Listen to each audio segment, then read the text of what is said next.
अब इंतखाबात से पहले ही ये खदशा तो जाहिर किया जा रहा था कि नताइज जल्द सामने शायद नहीं आएंगे। हालात क्या रुख इख्तियार अब कर सकते हैं, इस बारे में हम मजीद बात करेंगे आज अपने मेहमानों से। वाशिंगटन के तहकीकी इदारे मिडल ईस्ट इंस्टीट्यूट से मुंसलिक तजियाकार डॉक्टर ज़ुबैर इकबाल हमारे साथ रियासत मेरीलैंड के शहर पोटोमैक से हैं, जबकि रियासत टेक्सास के शहर ह्यूस्टन की लमार यूनिवर्सिटी के assistant professor doctor Awais Salim भी हमारे साथ मौजूद हैं। आप दोनों की प्रोग्राम में शिरकत का बहुत शुक्रिया। डॉक्टर ज़ुबैर इकबाल साहब, मैं आपसे शुरू करना चाहूँगी। मौजूदा जो इस वक्त की सूरत हाल है उसके बारे में मैं आपकी एक ओवरऑल असेसमेंट जानना चाहती हूँ। क्या कहेंगे आप इस सूरत हाल के बारे में? देखिए, ये एक बड़ा अहम किस्म का इलेक्शन है, लेकिन इसकी इलेक्शन की सबसे बड़ी अहमियत यही है कि इस वक़्त तमाम मुल्क में बहुत बड़ी डिवीज़न पाई जाती है और ये डिवीज़न और डीपन होती चली जा रही है और इंस्टीट्यूशनलाइज़ हो गई है।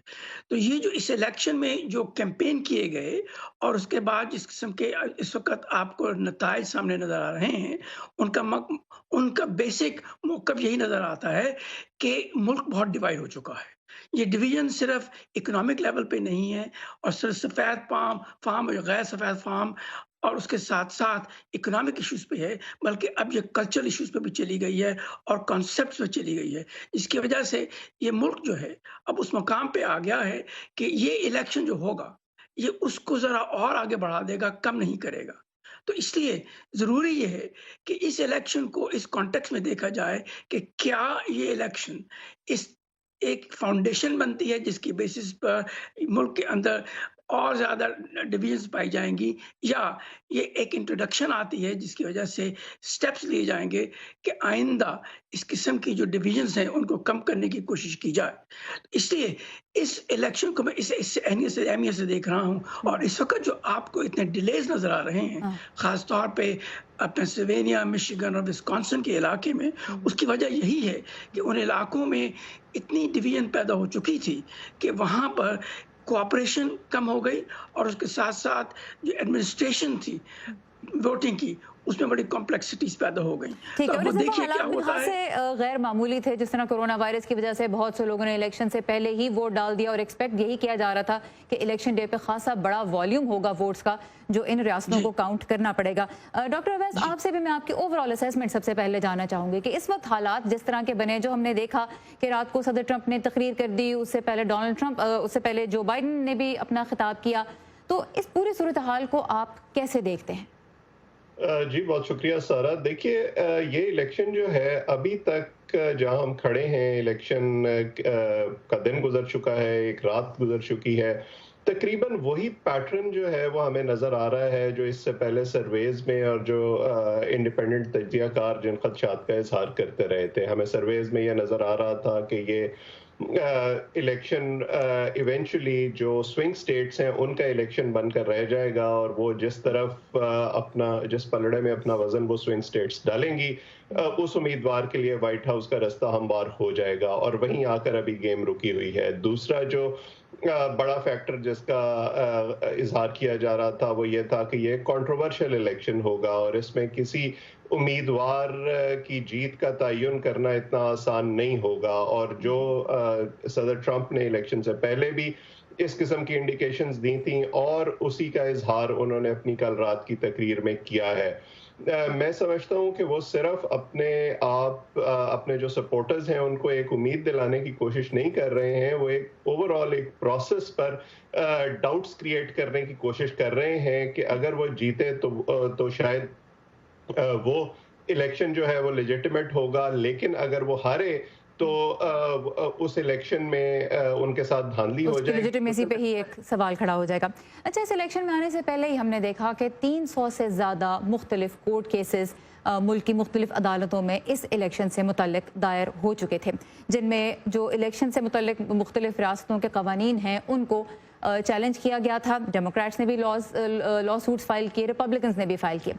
डेमोक्रेट्स कहते हैं कि जो सख्त कवानीन लागू करने के बाद रिपब्लिकन्स करते हैं वो वोटर सप्रेशन है, उससे वोटर्स की आवाज़ को दबाने की कोशिश की जा रही है, जबकि रिपब्लिकन्स इसी बात को कि डेमोक्रेट्स ज़्यादा चाहते हैं कि ज़्यादा रिलैक्सेशन हो रूल्स में, वो उसको ऐसे देख रहे हैं जैसे ये इलेक्शन का रिजल्ट जो है उसको स्वे करने के तरीके हैं या वोट को छीनने के तरीके हैं, और वो कहते हैं कि हम वोट का जो तकद्दुस है उसको पामाल नहीं होने देंगे। दोनों साइड पे लॉयर्स की बड़ी बड़ी टीम्स हैं और जो रिपब्लिकन नेशनल कमेटी है वो तो $20 मिलियन कहती है कि हम अब तक इन चीज़ों पे खर्च भी कर चुके हैं। डॉक्टर सलीम, आप इसको किस तरह देखते हैं कि ये एक तरफ वोटर सप्रेशन है और दूसरी तरफ वोट का तकद्दुस है? जो मुखालिफ फरीक होते हैं वो तो इस तरह की किसी भी चीज़ को अपने अपने हक में स्पिन करने की कोशिश करते ही हैं, लेकिन हमें बतौर एक गैर जानिबदार तज्ज़ियाकार के ये देखना होगा कि वो जिस चीज़ की बात कर रहे हैं क्या उसकी कानून में गुंजाइश है या नहीं। कानून में मेल इन वोटिंग की गुंजाइश है, कानून में जो है वो एब्सेंटी बैलेट की गुंजाइश है, लेकिन सदर ट्रंप ने शुरू दिन से इसको एक कंट्रोवर्शियल एंगल देने की कोशिश की। उनका जो अपने हामियों के लिए पैगाम था वो यही था कि आप इलेक्शन डे पर जाएं, वोट करें, अपने सामने वोट करें ताकि कोई जो है वो आपका वोट चोरी ना कर सके। और जब मैं ये बातें सुनता था तो मुझे जिस तरह की साउथ एशियन पॉलिटिक्स के हम आदी हैं जिसमें जीतने वाला उम्मीदवार जो है उसके लिए सब कुछ ठीक होता है और हारने के खदशात पर पूरे सिस्टम पर सवाल खड़े कर दिए जाते हैं, वो उस किस्म की फीलिंग्स जो है वो मुझे आती थी। मेरा ये ख्याल है कि इस इलेक्शन में जो गेम चेंजर है वो ये मेल इन वोट्स हैं। इतनी बड़ी तादाद में 10 करोड़ से ज़्यादा जो मेल इन वोट्स हैं और जो इंडिपेंडेंट एनालिस्ट्स का ख्याल है कि इसमें एक बड़ा हिस्सा जो है वो जो बाइडन के हक में पोल होने का इम्कान है, मुझे लगता है कि उसको प्रीएम्प्ट करने की कोशिश कर रही है ट्रंप कैंपेन, ताकि अगर जो रिजल्ट्स हैं जैसे अभी इन स्विंग स्टेट्स में बिल्कुल नेक एंड नेक फाइट जा रही है, अगर वो जो बाइडन के हक में कहीं स्विंग होती हुई नजर आए तो वो ये कह सकें कि देखें हमने तो आपको पहले ही बता दिया था कि इस इलेक्शन पर सवाल होंगे, इनमें हमारे साथ ज्यादती होगी और जो है ये एक लॉन्ग एंड अगली फाइट होगी उसकी वजह से। डॉक्टर ज़ुबैर इकबाल साहब, ये बताइए कि वोटों की गिनती के अमल में अगर कोई भी रुकावट अब खड़ी होती है किसी भी किस्म की, तो वो अमेरिका के जमहूरी अमल के लिए क्या मायने रखेगी, और साथ ही साथ जो भी कैंडिडेट, जो भी उम्मीदवार फिर फाते होगा उसके मैंडेट के लिए ये क्या मतलब रखेगा? को असेस करने के लिए आपको ये देखना होगा कि याद रहे कि 2000 में जब मिस्टर गोर हारे थे और जो उन्होंने एक्सेप्ट किया था, तो जब वो कोर्ट गए थे, सुप्रीम कोर्ट, तो वहाँ पर जब उन्होंने फैसला देखा कि किस तरफ जा रहा है, तो उन्होंने वॉलंटरली अपने आप को विड्रॉ कर लिया और प्रेसिडेंट बुश जो थे वो प्रेसिडेंट बन गए। अब इस किस्म की कंडीशन पैदा होती हुई नज़र नहीं आ रही। उसकी वजह ये है कि इंटेंसिजेंस बहुत बढ़ गई है और कुछ ख़ास तौर पे जो प्रेसिडेंट ट्रंप के जो सपोर्टर्स हैं वो अब उस मुकाम पे पहुंच चुके हैं कि उनके लिए नो रिटर्न किस्म का मामला पैदा हो गया है। तो अगर सुप्रीम कोर्ट में ये केस जाता है और अगर फैसला भी हो जाता है तो उसके बाद प्रॉब्लम ये होगी कि महसूस किया जाएगा कि चूँकि सुप्रीम कोर्ट में ज़्यादातर कंजर्वेटिव किस्म के जजेस हैं, तो इसलिए ये फैसला उनके हक में हुआ। तो अगर मिस्टर ट्रंप प्रेसिडेंट बन भी जाते हैं तो उसके बाद ये डाउट्स रहेंगे और मुल्क के अंदर जिसे कहते हैं इंतशार रहेगा। तो ज़रूरी ये हो जाता है कि जो भी लीगल सिस्टम इख्तियार किया जाए, जो भी पॉलिटिकल सिस्टम इख्तियार किया जाए, जो उसको फॉलो किया जाए, उसका मकसद ये हो कि किसी न किसी तरीके से कॉमन अंडरस्टैंडिंग पैदा करनी ज़रूरी होगी। ये आसान नज़र नहीं आता। ठीक है, आपने सुप्रीम कोर्ट की बात की, 6-3 की मेजॉरिटी है कंजर्वेटिव्स की, तो ऐसे में खुद जजेस के लिए और सुप्रीम कोर्ट के लिए ये मामला कितना नाजुक हो जाएगा कि वो अपनी इंडिपेंडेंस बरकरार रखें और अवाम के अंदर जो ये इम्प्रेशन हो कि सुप्रीम कोर्ट गैर जानिबदार है, ये इमेज इस वक्त उनके लिए मेंटेन करना कितना मुश्किल हो सकता है जजेस के लिए? डॉक्टर इकबाल, अगर आप इसी पे एलैबोरेट करते हैं। कि जो जजेस होते हैं सुप्रीम कोर्ट के, वो लाइफ टाइम के लिए बनाए जाते हैं। नंबर 1, उनको इम्पीच तो किया जा सकता है, लेकिन इम्पीचमेंट इतनी आसान नहीं होती जजेस की। तो ऐसी कंडीशन में ये पॉसिबल है कि वो अपने पॉलिटिकल बायसेस को इस्तेमाल करें, और जहाँ तक लॉ का ताल्लुक है उसमें इतनी फ्लेक्सिबिलिटी है कि वो उसको इस्तेमाल करके अपने फैसले दे सकते हैं। तो इसलिए मुश्किल ये आ जाती, जो मैं कहना चाहता था वो यही कि इस तरीके से इंस्टीट्यूशंस जो हैं उनकी क्रेडिबिलिटी पे बुरा असर पड़ता है। उसमें सुप्रीम कोर्ट भी शामिल है, उसमें प्रेसिडेंट भी शामिल है, उसमें लेजिस्लेचर भी शामिल है। तो इसलिए ख़तरा ये है कि जो भी फैसला किया जाएगा क्या वो फैसला इंस्टीट्यूशंस को ज़्यादा कमज़ोर कर देगा या उनको ज़्यादा मजबूत करेगा? ये एक बहुत अहम सा सवाल है जिसका जवाब अभी हमारे सामने नहीं है। ठीक है। अब हमने देखा कि सदारती इंतखाबात पे तो सबकी नज़र है, लेकिन साथ ही जो अमेरिका का ऐवान नुमाइंदगान है उसकी तमाम नशिस्तों के लिए इलेक्शन हुए और जो सेनेट है उसकी 1/3 जो सीटें हैं तकरीबन रफली 35 सीट्स पे इलेक्शन हुए। हाउस का कंट्रोल यानी ऐवान नुमाइंदगान का कंट्रोल पहले भी डेमोक्रेट्स के पास था और इस वक्त भी सूरत हाल यही उभर के सामने आ रही है कि डेमोक्रेट्स ही कंट्रोल अपने हाथ में रखने में कामयाब रहेंगे, जबकि सेनेट की रेसेस में अभी कुछ गैर यकीनी इस लिहाज से है कि रिपब्लिकन्स हो सकता है कि अपनी अक्सरियत को जारी रखने में कामयाब रह सकें। तो डॉक्टर अवैस ये बताइए कि अब जो हालात ख़ासतौर पर प्रेसिडेंशियल इलेक्शन के रिजल्ट के हवाले से जो बन रहे हैं, आगे चल के कांग्रेस का जो मेकअप हमें इस वक्त नज़र आ रहा है, इन दोनों को जब आप एक साथ देखते हैं तो किस किस्म का सियासी मंजरनामा नज़र आता है? क्या असर हो सकता है हाउस की और सेनेट की रेसेस के रिजल्ट का इस सवाल पे कि अमेरिका के सदर का जो चुनाव होगा उसका प्रोसेस आगे कैसे बढ़ाया जाए? देखिए, जो एक आउटसाइड चांस है कि अगर इलेक्टोरल कॉलेज जो है वो टाई हो जाता है तो ज़ाहिर है ऐवान नुमाइंदगान नए सदर का फैसला करेगा, लेकिन उसका इम्कान बहरहाल बहुत कम है। लेकिन अगर आप ओवरऑल पॉलिटिकल क्लाइमेट की बात करें तो हमने पिछले 4 साल में भी देखा कि एक बहुत फ्रॉट रिलेशनशिप रहा है सदर ट्रंप का हाउस की स्पीकर नैंसी पेलोसी से और सेनेट और कांग्रेस में जो लेजिस्लेचर है, जो बिल्स पेश किए जाते रहे हैं, जिस किस्म की कानून साजी की कोशिश की जाती रही है, उसमें भी कोई इतना ज्यादा बाई पार्टिजन माहौल हमें देखने में नहीं आया। और अगर इस दफा ये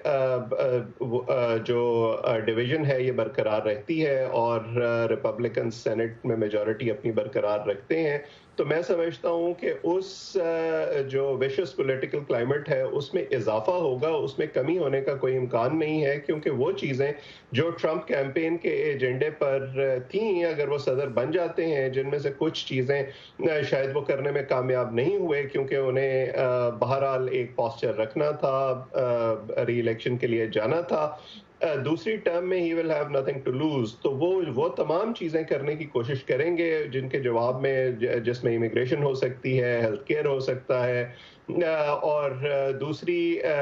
ऐसी तमाम चीज़ें जिनका उन्होंने अपने वोटर्स से वादा किया है, अगर उन्होंने वो करने की कोशिश की और उन्हें आगे से हाउस में रेजिस्टेंस का सामना करना पड़ा, तो ये पॉलिटिकल क्लाइमेट न सिर्फ वॉशिंगटन में बल्कि पूरे अमेरिका में आपको उसके असरात देखने को मिलेंगे। डॉक्टर ज़ुबैर इकबाल, इन हालात में आप मुल्क की जो सिक्योरिटी की सूरत हाल है, जो अमन व अमान की सूरत हाल है, उस पर कैसा असर होता देख रहे हैं? क्योंकि इलेक्शन से पहले वैसे तो सिक्योरिटी इदारों ने ये अलर्ट जारी किए थे कि बाज़ जगहों पे तसादुम भी हो सकता है मुजाहिरीन के दरमियान, बाज़ जगहों पे हमलों का भी खदशा है इंतहा पसंदों की जानिब से। इलेक्शन से पहले तक तो सूरत हाल सेफ ही रही, आगे के दिनों में आप क्या देखते हैं, क्या हो सकता है? देखिए, आपको मालूम है कि ये जो सिक्योरिटी का जो मामला आता है, इंटरनल सिक्योरिटी का, उसका बेसिक जो जो फंक्शन होती है वो यही होती है कि जो डिस्प्यूट्स हैं उनको लीगली या उसी बेसिस पे सॉल्व किया जाए जिसकी बेसिस पर के इंस्टीट्यूशंस बनाए गए थे। लेकिन अगर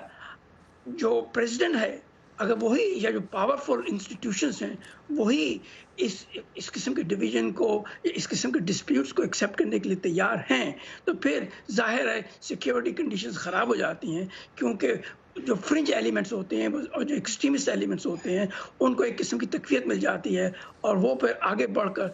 अपने इंटरेस्ट को आगे बढ़ाने के लिए हर किस्म की कोशिश करते हैं, जिसको कि कोर्ट या लॉ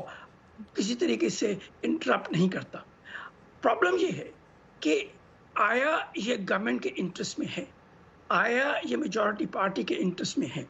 जैसे हम देख सकते हैं कि ये शॉर्ट टर्म के लिए तो गवर्नमेंट के या गवर्निंग पार्टी के इंटरेस्ट में हो, लेकिन मीडियम और लॉन्ग टर्म में ये उसके इंटरेस्ट में नहीं रहता। तो क्या गवर्नमेंट इसको अपने सिर्फ 4 साल के लिए देखेगी या अगले 10 या 15 या 20 साल के लिए देखेगी? अगर सिर्फ 4 साल के लिए देखती है तो फिर इंटरनल सिक्योरिटी प्रॉब्लम्स बढ़ती हैं और कॉन्फ्लिक्ट्स और आगे बढ़ते हैं और एक मरतबा सॉल्व फिर करने के लिए मुश्किलात पैदा होंगी। और फिर ऐसे मौके पे एक मरतबा फिर इदारों का, जो दीगर इदारे हैं, उनका किरदार भी बहुत अहमियत इख्तियार कर लेता है। फ्लूइड सिचुएशन है, डेवलपिंग स्टोरी है। डॉक्टर अवैस सलीम और डॉक्टर ज़ुबैर इकबाल, आप दोनों का वॉइस ऑफ अमेरिका के इस प्रोग्राम में शिरकत करने के लिए बहुत शुक्रिया। और यहाँ पे हम अपने व्यूअर्स का न सिर्फ प्रोग्राम देखने के लिए थैंक यू करेंगे, बल्कि साथ में आपको ये भी बताते चलूँ कि क्योंकि ये एक डेवलपिंग स्टोरी है, हम इसको अपडेट करते रहेंगे अपने वेब और सोशल मीडिया प्लेटफॉर्म्स पे। आप लॉग ऑन कर सकते हैं facebook.com/BOA उर्दू के पेज पे। उसके अलावा हमारी वेबसाइट urduvoa.com पे आपको बहुत सी अहम मालूमात मिलेंगे, मुस्तकिल अपडेट्स भी मिलेंगी। ट्विटर पे भी हमारा हैंडल है @urduvoa, जिसको आप फॉलो कर सकते हैं ताज़ा तरीन मालूमात के लिए। दिलचस्प सूरत हाल है और वॉइस ऑफ अमेरिका में हमारी कोशिश यही है कि हम एहतियात से काम लेते हुए आपको दुरुस्त मालूमात पहुँचाएँ। जल्दबाजी में आप तक कोई गलत मालूमात हम लेके नहीं आना चाहते। और इसी के साथ अब सारा ज़मान को इजाज़त दीजिए। आज का व्यू 360 यहीं पर ख़त्म होता है। खुदा हाफिज़।